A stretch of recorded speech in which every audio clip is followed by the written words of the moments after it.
என் வாழ்க்கைக்கு ஏதாவது பிரச்சனை வந்ததுன்னு வைங்க, நான் உங்களை மன்னிக்கவே மாட்டேன். இந்தோட கதை முடிஞ்சிருச்சுன்னா நான் எப்படி மாமாவை அவளுக்காக விட்டு கொடுத்தனோ அதே மாதிரி திரும்ப எனக்கு தந்தாகணும். இல்ல இந்த நாள் வரைக்கும் பார்த்த அபிராமிய நீங்க வேற மாதிரி பாப்பீங்க. அபி, நான் சொல்றத போதுமா? இதுக்கு மேல நீ ஒன்னும் சொல்ல தேவையில்லை. அருண் மாமாக்கு ஜாதகத்துல தோஷம் இருக்கு, இந்துவை கல்யாணம் பண்ண இந்து கஷ்டப்படுவான்னு தானே சொன்னீங்க. ஆனா அவன் நல்ல சந்தோஷமா தான் இருக்கான். நான் தான் தினம் தினம் கஷ்டப்பட்டுட்டு இருக்கேன்.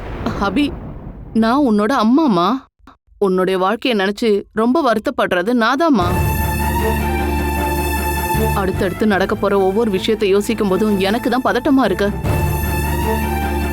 அதனாலதான் நான் பல விதமா யோசிக்கிறேன்.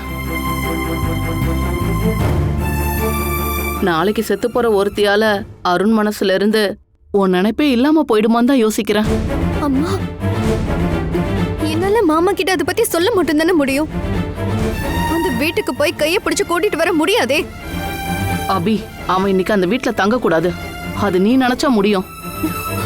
இதுக்கு மேல நான் என்னதான் செய்யறது?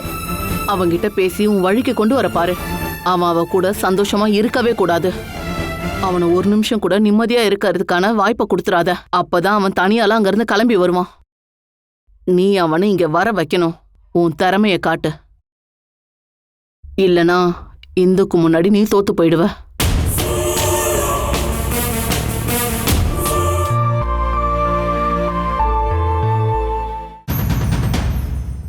Catch us on TV, Thandivan app, thandivan.com and YouTube.